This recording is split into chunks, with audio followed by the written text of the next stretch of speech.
1962년과 63년에 미국의 케네디 대통령이 공립학교에서 예배드리는 시간을 없애버렸습니다.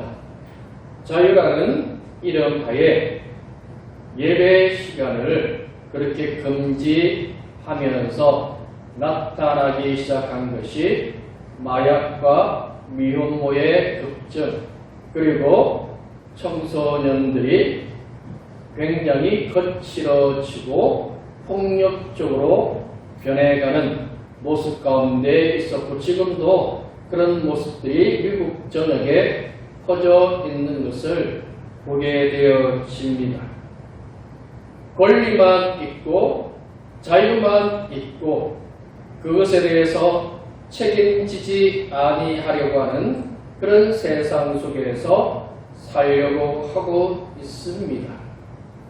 지금 한국 사회가 그렇고 세계가 그렇습니다.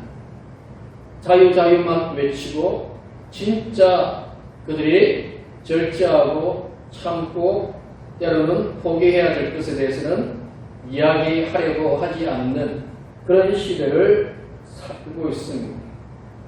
진리 안에서 자유해야 합니다. 주님의 말씀 안에서 자유해야 합니다. 율법에서 벗어난다고 그것이 진짜 자유가 아니라 내 안에 주님이 함께 하심을 깨닫고 그것에 감사하면서 믿음으로 사는 것이 자유라고 하는 것입니다.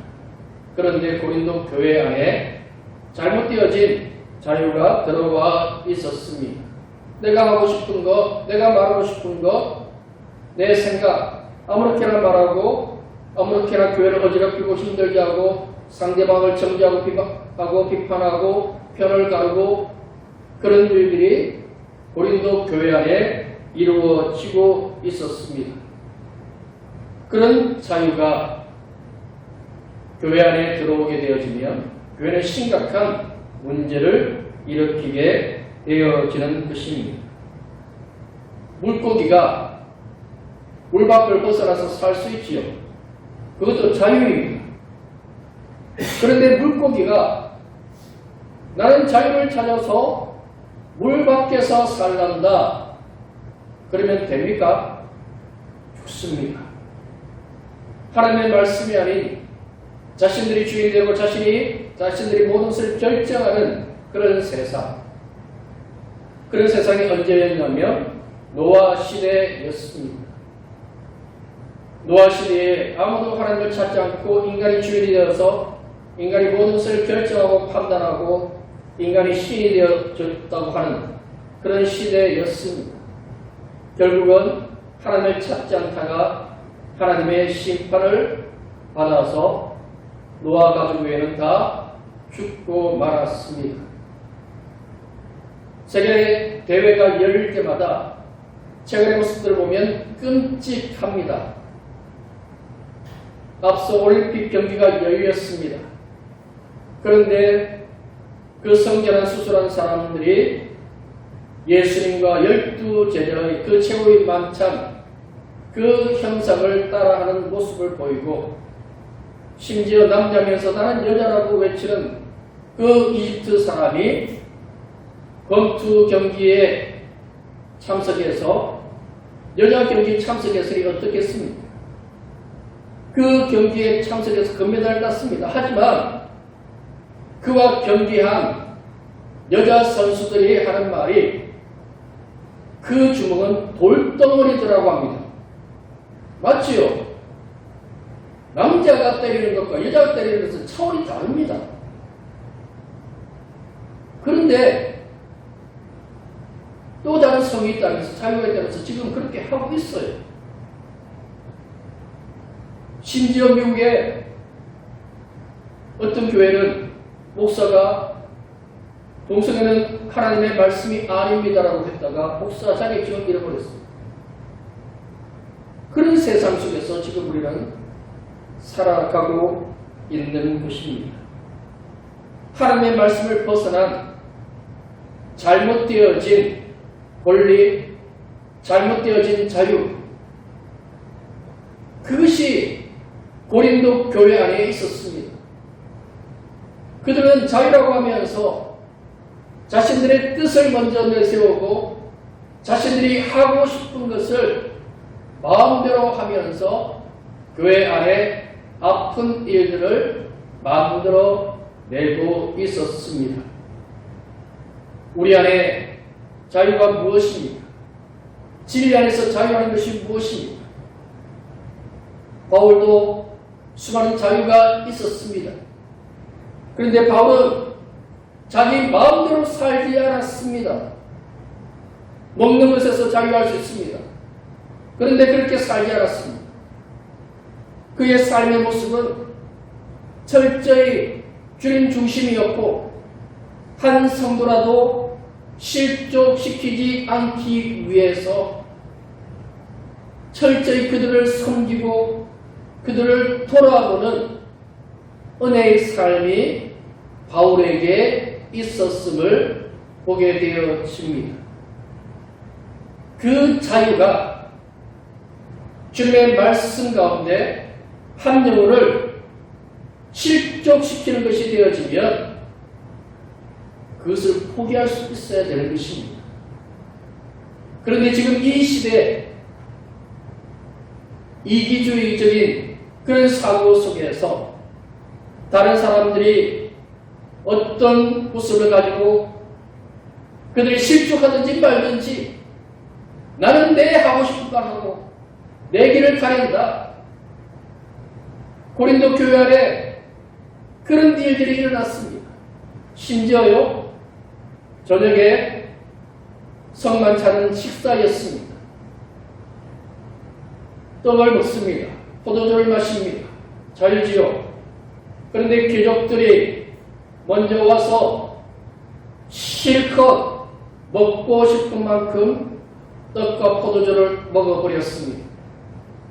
그랬더니 뒤늦게 온 하층민들, 노동자들 먹을 것이 없습니다. 귀족들은 실컷 먹었는데 그건 내 자유인데 내가 먹고 싶은 만큼 먹는데 뭐가 문제냐는 것입니다. 그런 모습들이 고린도 교회를 힘들게 하고 아프게 하고 있었던 것입니다.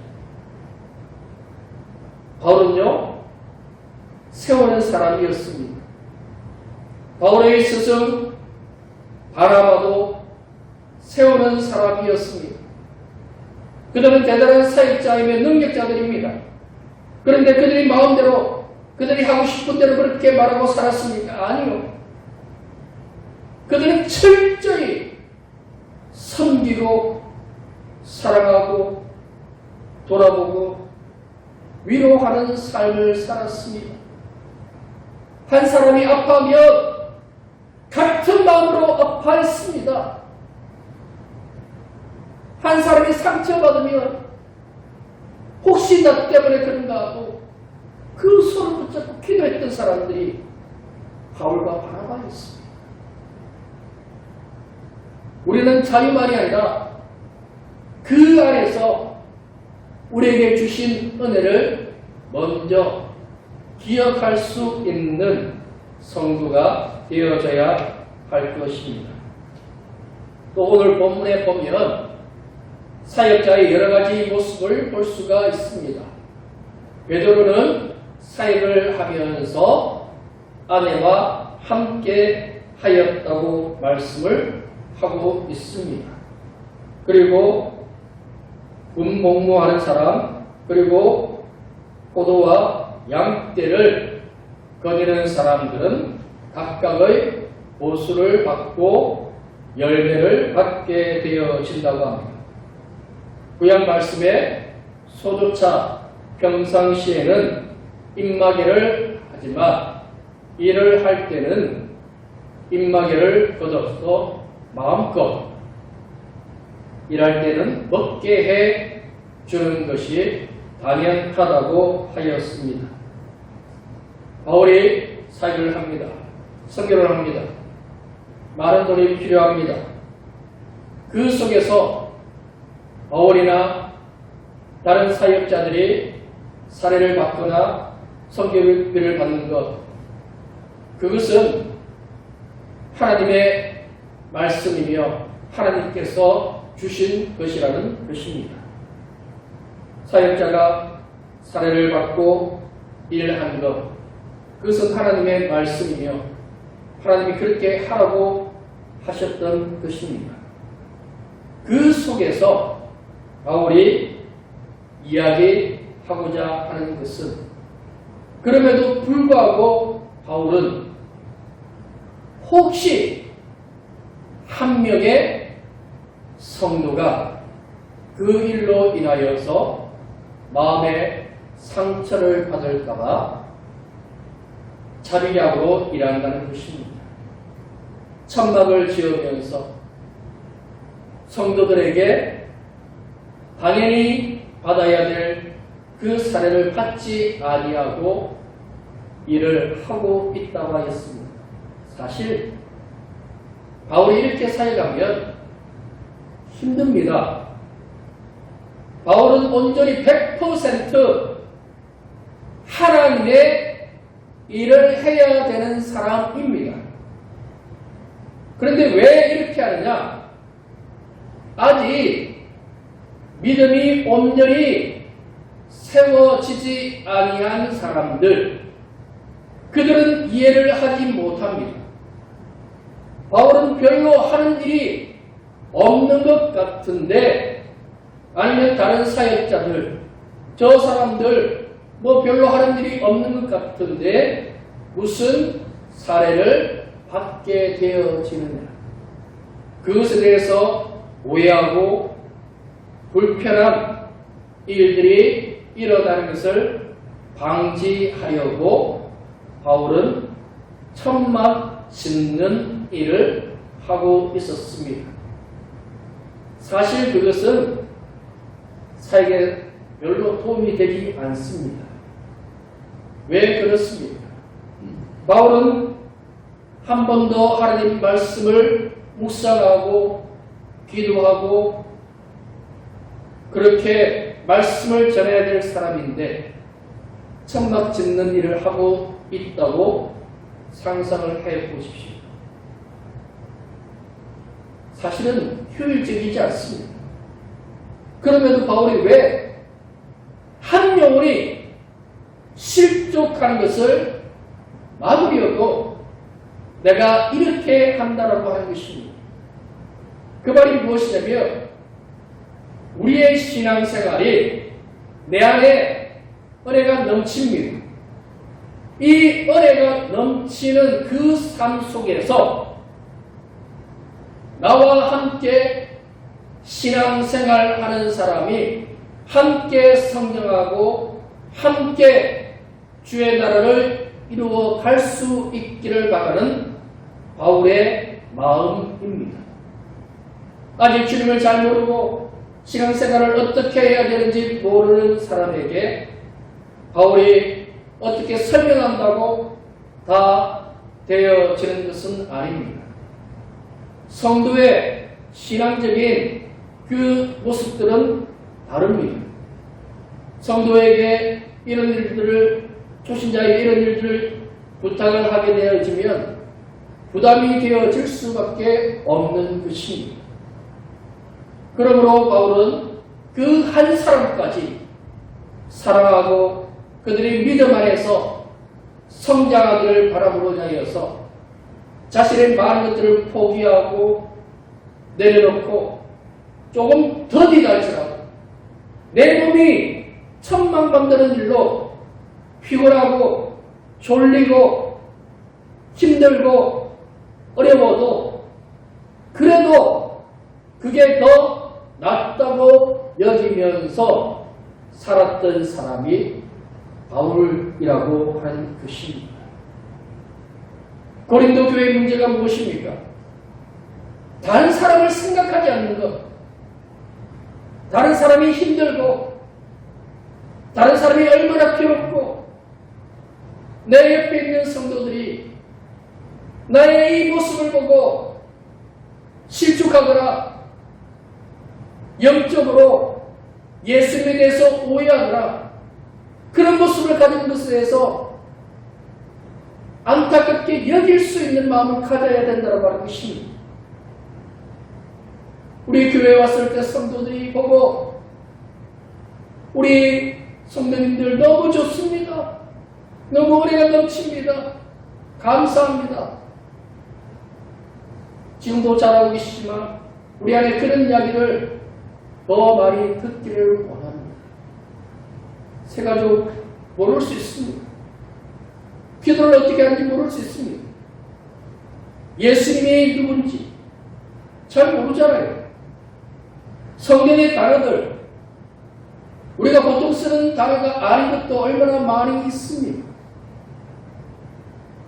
또 히브리어들, 아멘, 할렐루야 이런 단어들을 잘 쓰잖아요. 그리고 성경적인 것들, 그리고 교회 안의 어떤 직분들, 교회 안에 봉사하는 것들, 헌금하는 것들, 수많은 이런 것들에 대해서 그분들이 때로는 힘들어하고 어려워하고 우물쭈물하고 어찌해야 할지 모르는 그런 경우들이 있을 수 있습니다. 그때 우리가 믿음으로 잘 섬기고 믿음으로 올바른 삶 속에서 돌아보기 시작할 때 하나님의 은혜가 넘치게 되어지는 것입니다. 나만 잘 되는 것이 아니라 나로 인해서 누군가 믿음이 한 걸음 더 성장할 수 있도록 도울 수 있어야 합니다. 바울은 대단한 능력의 사역자입니다. 그럼에도 불구하고 그는 한 영혼을 사랑했습니다. 그래서 조금 느려도 내 몸이 피곤해도 내가 조금 한 그릇 밥 안 먹어도 그 한 사람이 주님 안에 설 수 있다면 포기하겠다는 것입니다. 우리에게 그런 마음이 있습니다.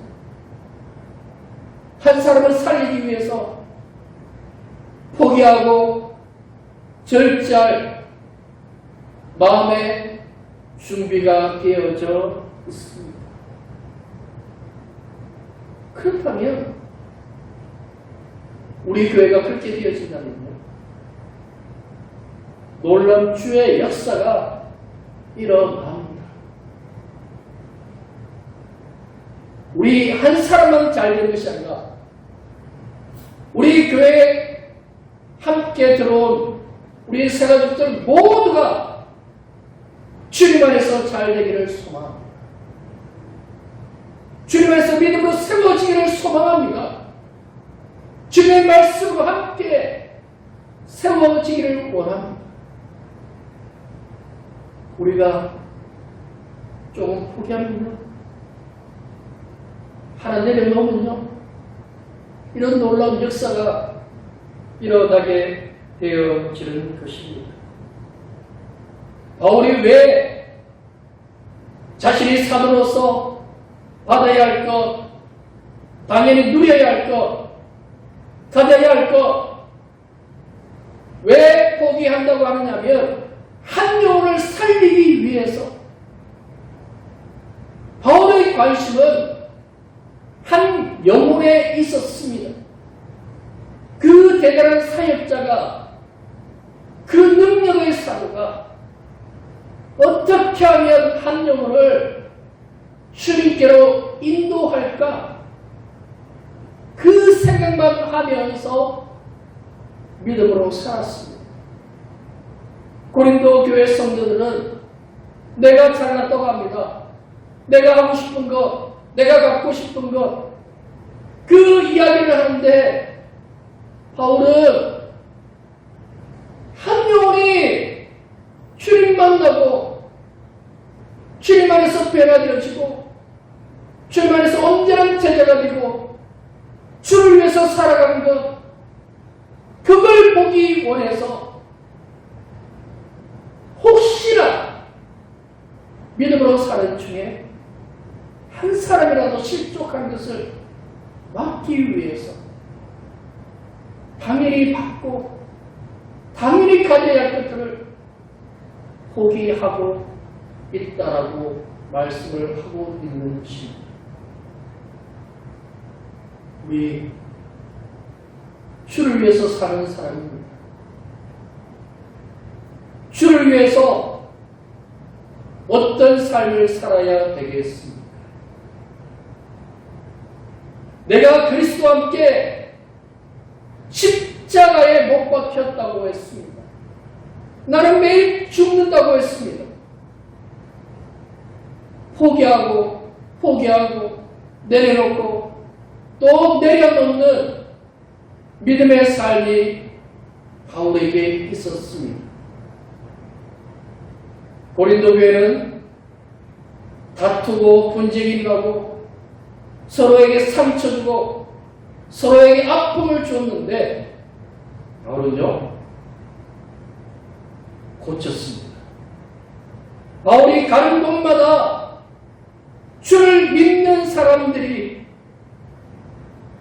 일어나는 기적의 역사가 있었습니다. 심지어 감옥에 들어갔는데 그 감옥에서 실라와 함께 한밤중에 일어나서 기도하고 찬송했더니 옥문이 열리고 손과 발에 채워졌던 것이 풀어졌습니다. 그런데 자살하려는 간수를 보고는 멈추게 하고 주 예수를 믿어라. 그리하면 너와 내 집이 구원을 얻으리라. 도망가야 될 사람이 도망 안 갑니다. 내 눈앞에 지금 죽으려고 있는 저 사람 살려야 되겠다는 그 마음이 앞선 사람이 바울이었습니다. 그래서 그 가정이 살게 되었습니다. 바울이 어떤 몸인지 아십니까? 39번의 매를 5번 맞습니다. 그리스도의 순환이라는 영화를 보면 예수님께서 39번의 매를 맞는 장면이 나옵니다. 그 매의 끝에 납덩어리와 여러 가지 금속 물질이 달려 있습니다. 그 채찍에 맞으니까요 살점이 찍힙니다. 그런 매를 5번이나 맞았습니다. 몸이 온전하겠습니까? 돌에 맞아서 죽은 줄 알고 성 밖에 내다 버렸습니다. 자기 몸이 어찌 될지 모르는데 쉬면서 성도들이 살해하는 대로 그냥 그렇게 쉴 수도 있는데 바울은 그렇게 하지 않았어요. 한 사람 더 살리겠다고 그 아픈 몸을 함으로써 죽는 그 순간까지 한 사람을 살려야 합니다. 세들백 교회 워렌 버핏 목사님의 아버지가 그 마지막 숨이 멎는 그 순간 워렌 버핏 목사님을 앞에 두고 한 영혼을 살려야 돼. 한 영혼을 살려야 돼. 우리에게 그런 은혜가 있습니까? 나의 영광이 아니라 주님의 말씀 따라 포기해 보십시오. 주님의 말씀 따라 섬겨 보십시오. 주님의 말씀 따라 내려 보시면 그 안에서 주님이 일하시고 주님이 역사하시고 주님이 놀라운 일들을 만들어 주시는 것입니다. 내가 영광받아서 남는 것이 무엇이 있습니까? 고린도 성도들처럼 그렇게 살다가 주님 앞에 갔을 때 뭐가 남겠습니까? 주님의 영광은 없고 내 영광만 있는데